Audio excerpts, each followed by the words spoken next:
ಕ್ಯಾತಮಾರನಹಳ್ಳಿಯ Arabic ಶಾಲೆ ವಿವಾದ ಈಗ ಮತ್ತೆ ಮುನ್ನೆಲೆಗೆ ಬಂದಿದೆ. ಕಾರಣ ಇಷ್ಟೇ, ಮೈಸೂರು ಡಿಸಿ ಒಂದು ಆದೇಶವನ್ನ ಹೊರಡಿಸಿದ್ದಾರೆ. ಈ ಆದೇಶದ ವಿರುದ್ಧ ಈಗ ಅಲ್ಲಿನ ಗ್ರಾಮಸ್ಥರು ಆಕ್ರೋಶವನ್ನ ವ್ಯಕ್ತಪಡಿಸ್ತಾ ಇದ್ದಾರೆ. ಹಾಗಾದ್ರೆ ಯಾಕೆ ಈ ಆಕ್ರೋಶ? ಈ ಡೀಟೇಲ್ಸ್ ನೋಡಿ.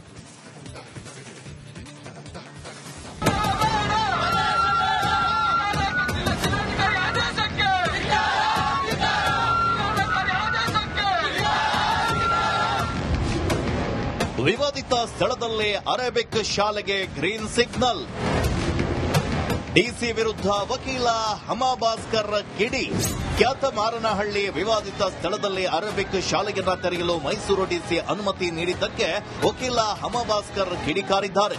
ಕಾನೂನಿಗೆ ವಿರೋಧವಾಗಿ ಜಿಲ್ಲಾಧಿಕಾರಿಗಳು ಅನುಮತಿ ನೀಡಿದ್ದಾರಂತ ವಾಗ್ದಾಳಿ ನಡೆಸಿದ್ದಾರೆ.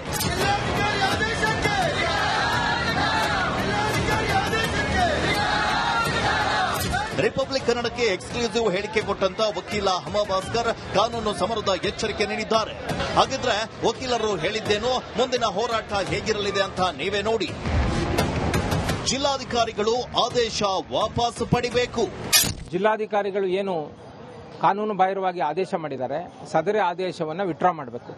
ಇದಕ್ಕೆ ಗೌರವಾನ್ವಿತ ಮುಖ್ಯಮಂತ್ರಿಗಳಲ್ಲಿ, ಗೃಹ ಸಚಿವರಲ್ಲಿ ಮತ್ತು ಜಿಲ್ಲಾ ಮಂತ್ರಿಗಳಲ್ಲಿ ಇವತ್ತು ಸಭೆ ಮನವಿಯನ್ನು ಮಾಡಿಕೊಂಡಿದೆ. ಜಿಲ್ಲಾಧಿಕಾರಿಗಳು ಮಾಡಿರುವಂತಹ ಆದೇಶ ಏನಿದೆ, ಪೊಲೀಸ್ ಕಮಿಷನರ್ ಅವರು ನೀಡಿರುವ ವರದಿಗೆ ವಿರುದ್ಧವಾಗಿ ಇವತ್ತು ಜಿಲ್ಲಾಧಿಕಾರಿಗಳು ಆದೇಶ ಮಾಡಿದ್ದಾರೆ.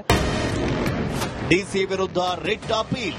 ಜಿಲ್ಲಾಧಿಕಾರಿಗಳೇ ಆದೇಶ ಮಾಡಿರೋದ್ರಿಂದ ಜಿಲ್ಲಾಧಿಕಾರಿಗಳ ಆದೇಶದ ವಿರುದ್ಧ ನಾವು ರಿಟ್ ಅಪೀಲ್ ಅನ್ನ ಕರ್ನಾಟಕ ಉಚ್ಚ ನ್ಯಾಯಾಲಯದಲ್ಲಿ ಸಲ್ಲಿಸೋರಿದ್ದೇವೆ.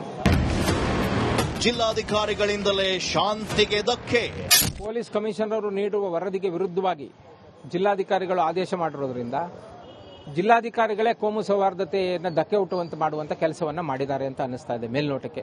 ಜಿಲ್ಲಾಧಿಕಾರಿ ಅನ್ನುವಂಥದ್ದು ಒಂದು ಜವಾಬ್ದಾರಿಯುತ ಸ್ಥಾನ. ಒಬ್ಬರು ಪೊಲೀಸ್ ಕಮಿಷನರ್ ಅವರು ವರದಿ ಕೊಟ್ಟಾದಾಗ ಅದನ್ನು ಪರಿಶೀಲಿಸಬೇಕಾಗಿತ್ತು. ಅವರು ಪರಿಶೀಲಿಸದೆ ಯಾವ ಒತ್ತಡಕ್ಕೆ ಮಣಿದು ಇವತ್ತು ಈ ರೀತಿ ಆದೇಶವನ್ನು ಮಾಡಿದ್ದಾರೆ. ಆದ್ರಿಂದ ಮುಂದೆ ಇಲ್ಲೇನಾದರೂ ಅಹಿತಕರ ಘಟನೆಗಳು ನಡೆದ್ರೆ ಯಾರು ಜವಾಬ್ದಾರಿ? ಜಿಲ್ಲಾಧಿಕಾರಿಗಳೇ ನೇರ ಹೊಣೆಗಾರರಾಗ್ತಾರೆ. ಸಂವಿಧಾನಬದ್ಧ ಹೋರಾಟ ಮಾಡ್ತೇವೆ. ಜಿಲ್ಲಾಧಿಕಾರಿಗಳು ಕಾನೂನು ಬಾಹಿರವಾಗಿ ಮಾಡಿರುವಂತಹ ಆದೇಶದ ವಿರುದ್ಧ ಹೋರಾಟ ಮಾಡುವ ಹಕ್ಕು ಕ್ಯಾತಮಾರನಹಳ್ಳಿಯ ಜನತೆಗಿದೆ. ಕ್ಯಾತಮಾರನಹಳ್ಳಿ ಜನತೆ ಸಂವಿಧಾನಬದ್ಧವಾದಂತಹ ಆರ್ಟಿಕಲ್ 21ರ ಅಡಿಯಲ್ಲಿ ಹೋರಾಟ ಮಾಡುವಂತಹ ಹಕ್ಕು ಇವ್ರಿಗಿರೋದ್ರಿಂದ ಅವರು ಹೋರಾಟ ಮಾಡೇ ಮಾಡ್ತಾರೆ. ಅಹಿತಕರ ಘಟನೆಯಾದ್ರೆ ಜಿಲ್ಲಾಡಳಿತವೇ ಹೊಣೆ. ಈಗ ಜಿಲ್ಲಾಧಿಕಾರಿಗಳು ಕಾನೂನು ವಿರುದ್ಧವಾಗಿ ಆದೇಶ ಮಾಡಿರೋದ್ರಿಂದ ಮುಂದೆ ಯಾವುದಾದ್ರೂ ಅಹಿತಕರ ಘಟನೆ ಆದರೆ ಇದಕ್ಕೆ ಜಿಲ್ಲಾಡಳಿತವೇ ಹೊಣೆಗಾರಿಕೆ ಆಗ್ತದೆ.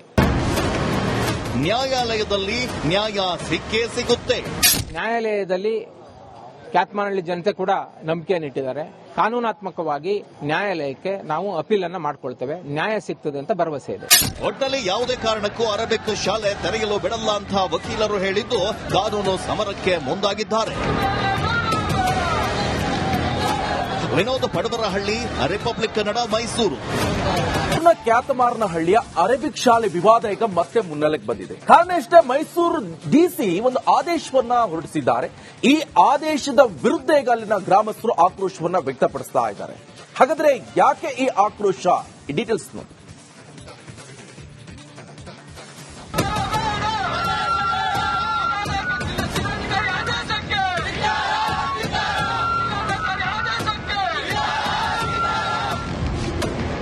ವಿವಾದಿತ ಸ್ಥಳದಲ್ಲೇ ಅರೇಬಿಕ್ ಶಾಲೆಗೆ ಗ್ರೀನ್ ಸಿಗ್ನಲ್.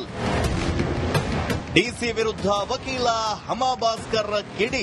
ಕ್ಯಾತಮಾರನಹಳ್ಳಿ ವಿವಾದಿತ ಸ್ಥಳದಲ್ಲಿ ಅರೇಬಿಕ್ ಶಾಲೆಯನ್ನ ತೆರೆಯಲು ಮೈಸೂರು ಡಿಸಿ ಅನುಮತಿ ನೀಡಿದ್ದಕ್ಕೆ ವಕೀಲ ಹಮಾಭಾಸ್ಕರ್ ಕಿಡಿಕಾರಿದ್ದಾರೆ.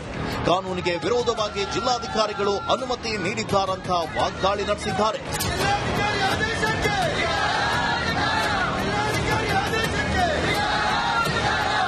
ರಿಪಬ್ಲಿಕ್ ಕನ್ನಡಕ್ಕೆ ಎಕ್ಸ್ಕ್ಲೂಸಿವ್ ಹೇಳಿಕೆ ಕೊಟ್ಟಂತ ವಕೀಲ ಹಮಾಭಾಸ್ಕರ್ ಕಾನೂನು ಸಮರದ ಎಚ್ಚರಿಕೆ ನೀಡಿದ್ದಾರೆ. ಹಾಗಿದ್ರೆ ವಕೀಲರು ಹೇಳಿದ್ದೇನೋ, ಮುಂದಿನ ಹೋರಾಟ ಹೇಗಿರಲಿದೆ ಅಂತ ನೀವೇ ನೋಡಿ. ಜಿಲ್ಲಾಧಿಕಾರಿಗಳು ಆದೇಶ ವಾಪಸ್ ಪಡಿಬೇಕು. ಜಿಲ್ಲಾಧಿಕಾರಿಗಳು ಏನು ಕಾನೂನು ಬಾಹಿರವಾಗಿ ಆದೇಶ ಮಾಡಿದ್ದಾರೆ, ಸದರಿ ಆದೇಶವನ್ನು ವಿತ್ಡ್ರಾ ಮಾಡಬೇಕು. ಇದಕ್ಕೆ ಗೌರವಾನ್ವಿತ ಮುಖ್ಯಮಂತ್ರಿಗಳಲ್ಲಿ, ಗೃಹ ಸಚಿವರಲ್ಲಿ ಮತ್ತು ಜಿಲ್ಲಾ ಮಂತ್ರಿಗಳಲ್ಲಿ ಇವತ್ತು ಸಭೆ ಮನವಿಯನ್ನು ಮಾಡಿಕೊಂಡಿದೆ. ಜಿಲ್ಲಾಧಿಕಾರಿಗಳು ಮಾಡಿರುವಂತಹ ಆದೇಶ ಏನಿದೆ, ಪೊಲೀಸ್ ಕಮಿಷನರ್ ಅವರು ನೀಡಿರುವ ವರದಿಗೆ ವಿರುದ್ಧವಾಗಿ ಇವತ್ತು ಜಿಲ್ಲಾಧಿಕಾರಿಗಳು ಆದೇಶ ಮಾಡಿದ್ದಾರೆ. ಡಿಸಿ ವಿರುದ್ಧ ರಿಟ್ ಅಪೀಲ್. ಜಿಲ್ಲಾಧಿಕಾರಿಗಳೇ ಆದೇಶ ಮಾಡಿರೋದ್ರಿಂದ ಜಿಲ್ಲಾಧಿಕಾರಿಗಳ ಆದೇಶದ ವಿರುದ್ಧ ನಾವು ರಿಟ್ ಅಪೀಲ್ ಅನ್ನ ಕರ್ನಾಟಕ ಉಚ್ಚ ನ್ಯಾಯಾಲಯದಲ್ಲಿ ಸಲ್ಲಿಸೋರಿದ್ದೇವೆ. ಜಿಲ್ಲಾಧಿಕಾರಿಗಳಿಂದಲೇ ಶಾಂತಿಗೆ ಧಕ್ಕೆ. ಪೊಲೀಸ್ ಕಮಿಷನರ್ ಅವರು ನೀಡುವ ವರದಿಗೆ ವಿರುದ್ಧವಾಗಿ ಜಿಲ್ಲಾಧಿಕಾರಿಗಳು ಆದೇಶ ಮಾಡಿರೋದ್ರಿಂದ ಜಿಲ್ಲಾಧಿಕಾರಿಗಳೇ ಕೋಮು ಸೌಹಾರ್ದತೆಯನ್ನು ಧಕ್ಕೆ ಹುಟ್ಟುವಂತೆ ಮಾಡುವಂತ ಕೆಲಸವನ್ನ ಮಾಡಿದ್ದಾರೆ ಅಂತ ಅನಿಸ್ತಾ ಇದೆ ಮೇಲ್ನೋಟಕ್ಕೆ. ಜಿಲ್ಲಾಧಿಕಾರಿ ಅನ್ನುವಂಥದ್ದು ಒಂದು ಜವಾಬ್ದಾರಿಯುತ ಸ್ಥಾನ. ಒಬ್ರು ಪೊಲೀಸ್ ಕಮಿಷನರ್ ಅವರು ವರದಿ ಕೊಟ್ಟಾದಾಗ ಅದನ್ನ ಪರಿಶೀಲಿಸಬೇಕಾಗಿತ್ತು. ಅವರು ಪರಿಶೀಲಿಸದೆ ಯಾವ ಒತ್ತಡಕ್ಕೆ ಮಣಿದು ಇವತ್ತು ಈ ರೀತಿ ಆದೇಶವನ್ನು ಮಾಡಿದ್ದಾರೆ. ಆದ್ರಿಂದ ಮುಂದೆ ಇಲ್ಲೇನಾದ್ರೂ ಅಹಿತಕರ ಘಟನೆಗಳು ನಡೆದ್ರೆ ಯಾರು ಜವಾಬ್ದಾರಿ? ಜಿಲ್ಲಾಧಿಕಾರಿಗಳೇ ನೇರ ಹೊಣೆಗಾರರಾಗ್ತಾರೆ. ಸಂವಿಧಾನಬದ್ಧ ಹೋರಾಟ ಮಾಡ್ತೇವೆ. ಜಿಲ್ಲಾಧಿಕಾರಿಗಳು ಕಾನೂನು ಬಾಹಿರವಾಗಿ ಮಾಡಿರುವಂತಹ ಆದೇಶದ ವಿರುದ್ಧ ಹೋರಾಟ ಮಾಡುವ ಹಕ್ಕು ಕ್ಯಾತ್ಮಾನಹಳ್ಳಿಯ ಜನತೆಗಿದೆ. ಕ್ಯಾತ್ಮಾನಹಳ್ಳಿ ಜನತೆ ಸಂವಿಧಾನಬದ್ಧವಾದಂತಹ ಆರ್ಟಿಕಲ್ 21ರ ಅಡಿಯಲ್ಲಿ ಹೋರಾಟ ಮಾಡುವಂತಹ ಹಕ್ಕು ಇವ್ರಿಗಿರೋದ್ರಿಂದ ಅವರು ಹೋರಾಟ ಮಾಡೇ ಮಾಡ್ತಾರೆ. ಅಹಿತಕರ ಘಟನೆಯಾದ್ರೆ ಜಿಲ್ಲಾಡಳಿತವೇ ಹೊಣೆ. ಈಗ ಜಿಲ್ಲಾಧಿಕಾರಿಗಳು ಕಾನೂನು ವಿರುದ್ಧವಾಗಿ ಆದೇಶ ಮಾಡಿರೋದ್ರಿಂದ ಮುಂದೆ ಯಾವುದಾದ್ರೂ ಅಹಿತಕರ ಘಟನೆ ಆದ್ರೆ ಇದಕ್ಕೆ ಜಿಲ್ಲಾಡಳಿತವೇ ಹೊಣೆಗಾರಿಕೆ ಆಗ್ತದೆ. ನ್ಯಾಯಾಲಯದಲ್ಲಿ ನ್ಯಾಯ ಸಿಕ್ಕೇ ಸಿಗುತ್ತೆ. ನ್ಯಾಯಾಲಯದಲ್ಲಿ ಕ್ಯಾತ್ಮಾನಹಳ್ಳಿ ಜನತೆ ಕೂಡ ನಂಬಿಕೆಯನ್ನಿಟ್ಟಿದ್ದಾರೆ. ಕಾನೂನಾತ್ಮಕವಾಗಿ ನ್ಯಾಯಾಲಯಕ್ಕೆ ನಾವು ಅಪೀಲ್ ಅನ್ನ ಮಾಡ್ಕೊಳ್ತೇವೆ. ನ್ಯಾಯ ಸಿಗ್ತದೆ ಅಂತ ಭರವಸೆ ಇದೆ. ಒಟ್ಟಲ್ಲಿ ಯಾವುದೇ ಕಾರಣಕ್ಕೂ ಅರೇಬಿಕ್ ಶಾಲೆ ತೆರೆಯಲು ಬಿಡಲ್ಲ ಅಂತ ವಕೀಲರು ಹೇಳಿದ್ದು ಕಾನೂನು ಸಮರಕ್ಕೆ ಮುಂದಾಗಿದ್ದಾರೆ. ವಿನೋದ್ ಪಡವರಹಳ್ಳಿ, ರಿಪಬ್ಲಿಕ್ ಕನ್ನಡ, ಮೈಸೂರು. ಕ್ಯಾತಮಾರನಹಳ್ಳಿಯ ಅರೇಬಿಕ್ ಶಾಲೆ ವಿವಾದ ಈಗ ಮತ್ತೆ ಮುನ್ನೆಲೆಗೆ ಬಂದಿದೆ. ಕಾರಣ ಇಷ್ಟೇ, ಮೈಸೂರು ಡಿಸಿ ಒಂದು ಆದೇಶವನ್ನ ಹೊರಡಿಸಿದ್ದಾರೆ. ಈ ಆದೇಶದ ವಿರುದ್ಧ ಈಗ ಅಲ್ಲಿನ ಗ್ರಾಮಸ್ಥರು ಆಕ್ರೋಶವನ್ನ ವ್ಯಕ್ತಪಡಿಸ್ತಾ ಇದ್ದಾರೆ. ಹಾಗಾದ್ರೆ ಯಾಕೆ ಈ ಆಕ್ರೋಶ? ಈ ಡೀಟೇಲ್ಸ್ ನೋಡಿ.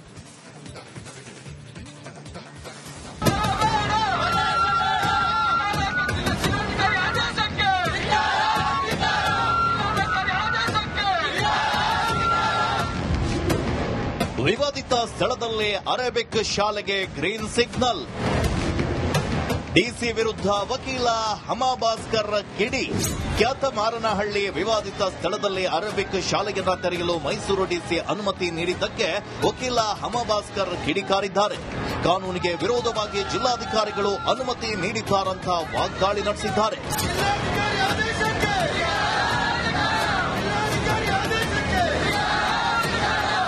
ರಿಪಬ್ಲಿಕ್ ಕನ್ನಡಕ್ಕೆ ಎಕ್ಸ್ಕ್ಲೂಸಿವ್ ಹೇಳಿಕೆ ಕೊಟ್ಟಂತ ವಕೀಲ ಹಮಾಭಾಸ್ಕರ್ ಕಾನೂನು ಸಮರದ ಎಚ್ಚರಿಕೆ ನೀಡಿದ್ದಾರೆ. ಹಾಗಿದ್ರೆ ವಕೀಲರು ಹೇಳಿದ್ದೇನು, ಮುಂದಿನ ಹೋರಾಟ ಹೇಗಿರಲಿದೆ ಅಂತ ನೀವೇ ನೋಡಿ. ಜಿಲ್ಲಾಧಿಕಾರಿಗಳು ಆದೇಶ ವಾಪಸ್ ಪಡಿಬೇಕು. ಜಿಲ್ಲಾಧಿಕಾರಿಗಳು ಏನು ಕಾನೂನು ಬಾಹಿರವಾಗಿ ಆದೇಶ ಮಾಡಿದ್ದಾರೆ, ಸದರಿ ಆದೇಶವನ್ನು ವಿತ್ಡ್ರಾ ಮಾಡಬೇಕು. ಇದಕ್ಕೆ ಗೌರವಾನ್ವಿತ ಮುಖ್ಯಮಂತ್ರಿಗಳಲ್ಲಿ, ಗೃಹ ಸಚಿವರಲ್ಲಿ ಮತ್ತು ಜಿಲ್ಲಾ ಮಂತ್ರಿ